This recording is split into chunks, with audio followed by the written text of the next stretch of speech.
Deus, amém? Pega a sua Bíblia, por favor, abra ela comigo no livro de 2 Reis, segundo livro dos reis de Israel, no capítulo 2, no verso 19, 2 Reis 2, 19. Eu estou lendo a versão Almeida Revisada Atualizada, então é uma versão um pouquinho mais tradicional hoje. Eu sempre leio a NVI, mas hoje é tradicional. Segundo livro dos reis, no capítulo 2, o verso 19. Se você não achou, está no telão, é só você acompanhar com a gente. Diz assim: os homens da cidade disseram a Eliseu: eis que é bem situada essa cidade, como vê, ó meu senhor, porém as águas são más e a terra é estéril. Outra versão diz: os líderes da cidade disseram a Eliseu: essa cidade está em uma boa localização, porém a água não é boa e a terra é infértil. Amém? Fecha sua Bíblia, pode se assentar em nome de Jesus. Se você veio buscando uma palavra de Deus, Deus tem uma palavra para você nessa noite. Se você veio procurando algo de Deus, você encontra nesse lugar, porque não é o pregador, não é o ministro, não são as canções, tudo isso faz parte, mas é Deus quem faz em nós e através de nós. E em 2 Reis, capítulo 2, se você ainda não leu, leia. Vai nos contar sobre Eliseu, e quando Eliseu, ele recebe a unção que estava sobre a vida de Elias, no capítulo 2, no versículo 1, vai contando essa experiência onde ele está caminhando com o profeta Elias, e por várias vezes Elias insiste para que ele o deixe, mas ele não o deixa, e quando Elias sobe aos céus no redemoinho, a capa cai sobre ele, e o poder do Espírito vem sobre Eliseu, e ele pede porção dobrada do mesmo Espírito que havia sobre a vida de Eliseu, e ele vai realizar exatamente o dobro de milagres que Eliseu realizou no seu ministério. Na verdade, ainda mesmo depois de morto, Eliseu morre e alguns homens jogam um morto no mesmo túmulo que Eliseu estava enterrado, e quando este homem morto toca nos ossos de Eliseu, ele volta à vida. Eliseu é um grande profeta do Antigo Testamento. E nós aqui no capítulo 2, ele começa narrando já o seu começo do seu ministério e dos sinais que vão acontecer na sua vida dali em diante. No verso 18, 17, se você for ler depois, você vai ver que ele está em Jericó. E nessa cidade, os homens da cidade dizem a Eliseu: Eliseu, essa cidade ela é muito bem localizada, porém temos um problema. As águas dessa cidade não são boas e a terra é infértil. Eliseu está em uma cidade que tinha uma boa localização. Provavelmente fosse uma cidade numa rota de caminhos muito importantes, aonde pessoas passavam diariamente fazendo suas peregrinações, as suas viagens, onde talvez houvessem ali hotelarias, houvesse um comércio. Era uma cidade muito bem localizada, tinha tudo para ser perfeito, tinha tudo para ser um ponto turístico, tinha tudo para prosperar, tinha tudo para ser grande, porém tinha um problema. E quantas vezes nós também somos assim? Temos tudo para ser bom, temos tudo para ser grande, temos tudo para produzir, temos tudo para prosperar. Deus nos deu dons, Deus nos deu qualidades, Deus nos facilitou com algumas coisas. Uns são bons para falar, outros são bons para escrever, outros pintam, outros cantam, outros dançam. Temos qualidades, somos tão bons em muitas coisas, mas existe um porém. A célula é bem localizada, é pertinho da igreja, mas tem um porém. O casamento no Instagram está perfeito, o close está certo, o filtro está certo, a edição está certa, coisa de profissional, mas existe um porém. O líder está sorrindo, está cantando, no culto levanta as mãos, adora ao Senhor, mas tem um porém. A cidade era bem localizada, mas havia um porém. E o porém não tem problema. O porém não é tão ruim assim, porque todos nós temos um porém. O Michel é uma pessoa muito boa, porém, grita muito quando prega. Fica mandando eu falar aleluia e glória a Deus. Meu porém. Todos nós temos um porém. Ter poréns não é problema. O problema é quando nós não buscamos resolver alguns poréns. Porque alguns poréns até são irrelevantes. Nós até, fulano de tal é gente boa, porém, fala muito alto. Porém, fala muito baixinho, a gente nem entende o que ela fala. Você releva. Agora, outros poréns nós não podemos negligenciar. E os homens da cidade, eu gosto da versão que diz que os líderes da cidade procuram a Eliseu, porque eles tinham um problema, eles tinham algo que estava além da capacidade deles de resolver, tinham algo que eles não conseguiam fazer por si só. Por mais empenhados que estes homens fossem, por mais empenhados que esses líderes dessa cidade fossem, eles não conseguiam resolver a questão da água e da terra. Então eles vão até Eliseu. E a primeira coisa que eu aprendo nessa passagem é que vamos ter problemas que nós não vamos conseguir resolver sozinhos. Vão existir situações que você não vai conseguir resolver sozinho. E nesse momento você não pode, você não deve, não é sábio, não é inteligente você não procurar ajuda. Nesse momento que você se depara com uma situação que é grande demais para a sua capacidade, que está muito longe do seu alcance, nesse momento que você não sabe o que fazer, não é feio procurar ajuda. Aqueles homens tinham uma situação complicada demais e vão procurar ajuda. Deixa eu te dizer, meu querido, o que Deus quer falar conosco nessa noite. Primeira coisa, deixa esse teu orgulho bobo, deixa esse teu orgulho besta, porque você vai morrer em uma cidade bem localizada, mas que a água não é boa e não produz nada por não pedir ajuda. Você vai morrer, vai deixar seu casamento morrer por não pedir ajuda. Você vai falir, vai fechar o teu negócio por não pedir ajuda. Pedir ajuda quando você não tem saída, quando você não sabe o que fazer, é sinal de sabedoria, é sinal de maturidade. Peça ajuda quando você não saber o que fazer. Porque não pense você que nós somos, temos uma lâmpada com um gênio, ou temos uma bola de cristal, e que Deus, para nós pastores e líderes, Deus nos dá todo o script da nossa jornada. Deus apenas disse: vem, segue-me, eu te chamei, vamos embora. E dia após dia a gente vai aprendendo, dia após dia a gente vai vencendo um leão, um urso, um gigante. E tem hora que eu não sei o que fazer, então eu chego para alguém que tem mais experiência do que eu e digo: eu não sei fazer, me ajuda. Imagina você, uma vez eu fui viajar, primeira vez que eu fui viajar sozinho, nós fomos para a casa da minha tia lá em Cianorte.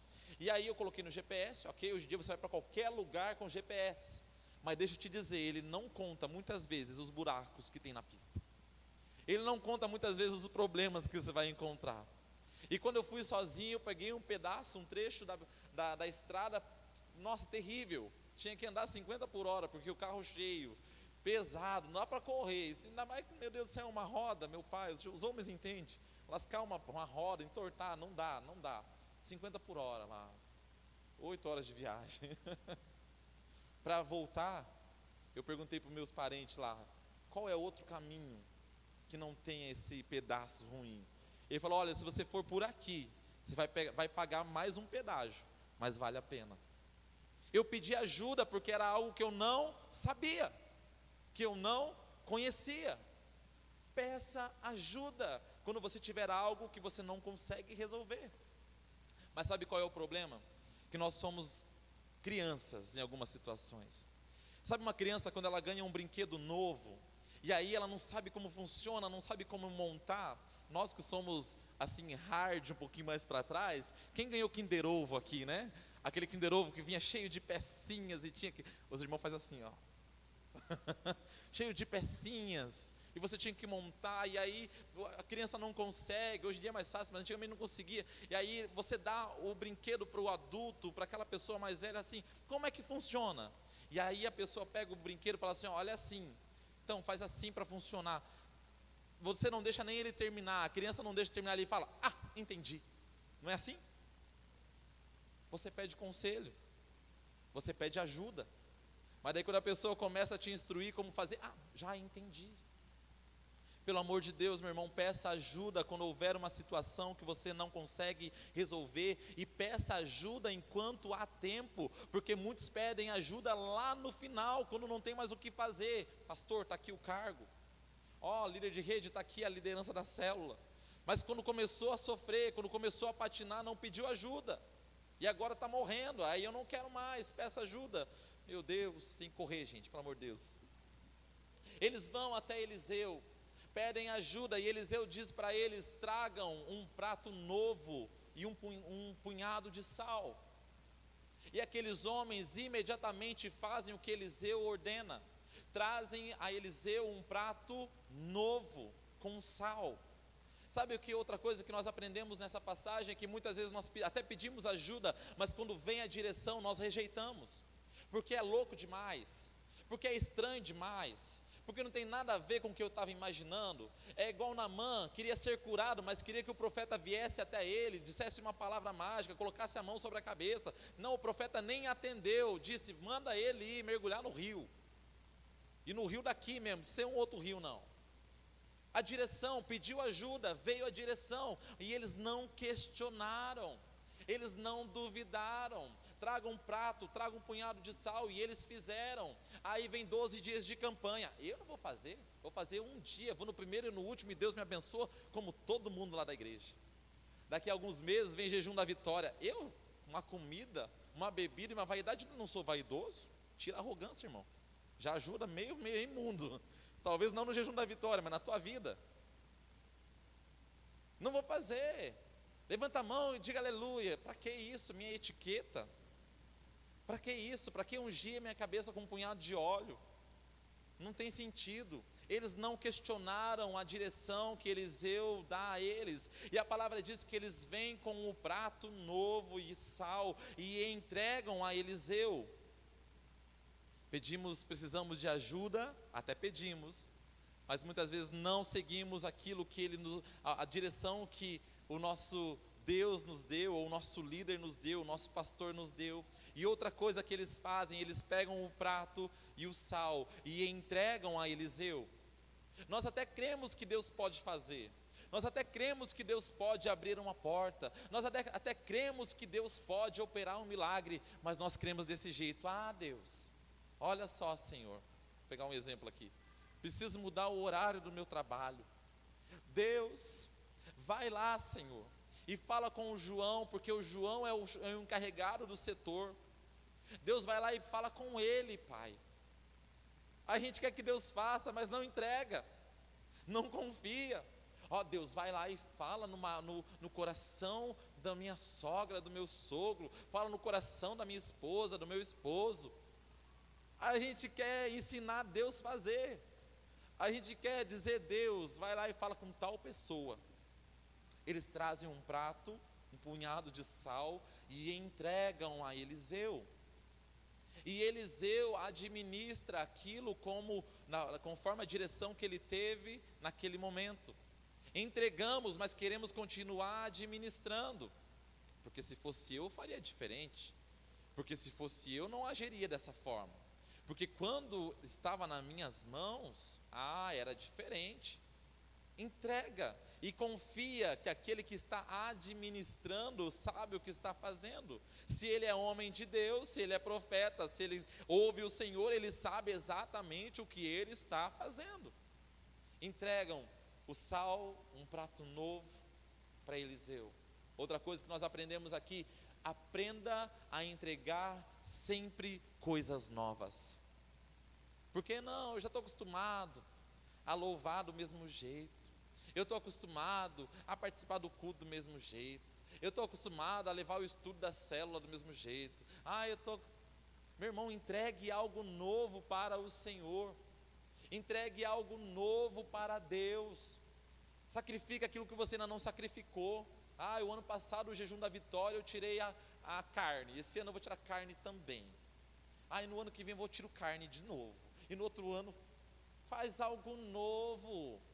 Faz algo novo para o teu Deus. Quando Abraão tem um encontro com Deus em Gênesis no capítulo 16, ele oferece ao Senhor 2 pombinhas e um carneiro. Oferece ao Senhor. Deus recebe aquele sacrifício. No capítulo 18, Abraão se encontra com Deus novamente. E aí ele oferece um bolo. Ele não repetiu a mesma oferta. Ele deu algo novo a Deus. Nós precisamos entregar coisas novas para Deus. Um novo fôlego, uma nova expectativa, uma nova alegria, novos sonhos, novos projetos, novos desafios. Entregue isso ao Senhor. Deus, esse ano eu quero viver coisas novas, mas então entregue coisas novas também. Não jejua, não lê a palavra, não faz nada. Entregue algo novo. Michel, mas eu já jejuo, eu já leio a palavra, então jejue mais. Faça um jejum maior, faça um jejum de outra coisa, mas entregue algo novo. Eliseu pega aquele prato e um punhado de sal e derrama na fonte das águas, e aquelas águas voltam a serem águas saudáveis. E o foco da mensagem que Deus falou no meu coração é que todos nós temos alguma fonte, alguma coisa que está nos causando problemas no nosso dia a dia. Ou seja, a nossa língua muito grande, ou seja, o nosso temperamento muito estourado, ou seja, o nosso orgulho, nossa inveja. Talvez lá na célula, bem localizada, tudo para dar certo, mas é o anfitrião que é a fonte que está amarga, é o líder que está azedo. E aí faz aquela cara, né? Chega o visitante, não sabe receber, com aquela cara fechada.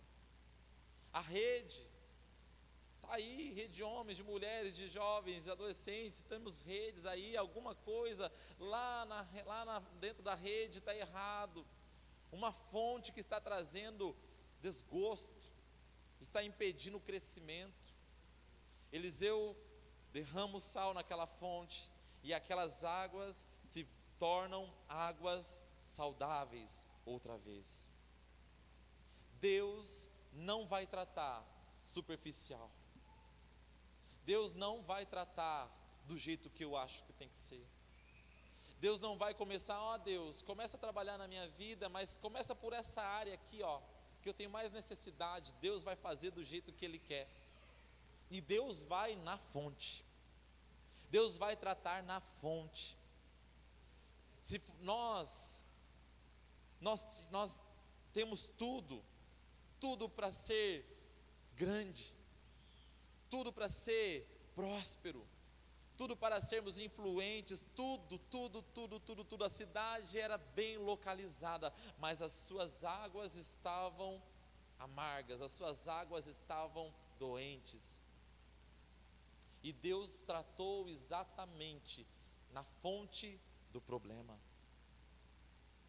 E a palavra de Deus para nós nessa noite é que Ele vai tratar exatamente na fonte do problema. Michel, o anfitrião está tão complicado, recebe a gente com cara feia, parece que está meio desgostoso de receber a célula. Não se preocupa não, Deus vai tratar na fonte. É o líder que está dando trabalho, o vice-líder que era para caminhar junto, não está caminhando. Não se preocupe, Deus vai tratar na fonte. O ministério de louvor, os jovens, não se preocupe, Deus vai tratar exatamente aonde precisa ser tratado. Na minha vida, porque a gente ouve a palavra, né? Glória a Deus. A gente prega Davi e Golias, a gente nunca é o Golias, né? A gente sempre é o Davi. Sempre é, vitória para mim. Querido, Deus vai tratar na sua fonte, no seu coração, no meu coração. A palavra diz: guarda o teu coração, porque dele procede a fonte da vida. Deus vai tratar em nós. Porque às vezes nós olhamos apenas para os outros como sendo fonte de problema para nós, mas quantas vezes nós somos uma fonte de problema para os outros? Deus vai tratar em nós, Deus quer tratar em nós. E é interessante que os homens da cidade relatam a Eliseu: olha, as águas não são boas e a terra é infértil, é estéril. E Eliseu não faz nada com a terra. Eliseu não trabalha na terra, Eliseu não lança o sal na terra, Eliseu não unge a terra, não ora pela terra. Eliseu ora e derrama o sal direto na fonte. E se você continuar lendo os versículos seguintes, diz que por causa daquelas águas, que eram águas não eram águas boas, eram águas que traziam esterilidade à terra, por causa daquele ato que Eliseu teve na fonte, a terra voltou a produzir, e as mulheres deixaram de ser estéril e de terem aborto. Tomavam daquela água, regavam a terra e contaminavam todas as coisas. Se Deus tratar a fonte do problema, se você permitir Deus tratar a fonte do problema, isso vai trazer bênção e vida, não apenas para uma área, mas para todas as áreas da sua vida. Se nós como igreja permitirmos Deus trabalhar na fonte, limpar o que precisa ser limpo, fazer o que for preciso, isso vai gerar vida, não apenas para um grupo, não apenas para uma rede, não apenas para um determinado departamento, mas vai gerar vida para todos. A célula tinha tudo para crescer, tinha tudo para multiplicar, tinha tudo para estar bombando, mas era a fonte, eram as águas que estavam amargas, que não eram boas, e Deus vai tratar, e ela vai produzir, e não haverá mais estéril, não haverá mais aborto, não haverá mais morte, porque Deus vai tratar em nós. Você recebe essa palavra em nome de Jesus? Você pode ficar de pé, Ministério do Louvor me ajuda. 20 minutos, gente. Meu Deus. Rápido, direto e profético. Nós vamos fazer 3 orações. Primeiro você vai pedir para Deus te ajudar. O que você precisa da ajuda de Deus? O que só Deus pode fazer por você? É isso que você vai dizer: Deus, eu preciso da tua ajuda nessa área. Eu não consigo controlar a minha língua. Eu até seguro a língua, mas a cara denuncia. Deus, eu preciso da tua ajuda. Ajuda-me, Senhor. A segunda oração, nós vamos dizer: Deus, restaura a minha fonte.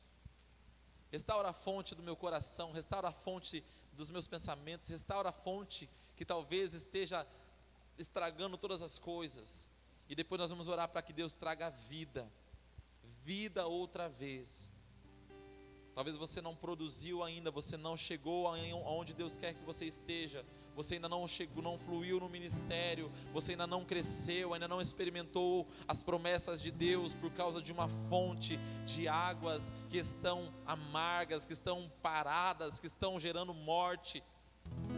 Mas Deus quer nos levar a um novo tempo, e para isso Ele vai curar as fontes, para isso Ele vai sarar as águas, e então a terra vai produzir.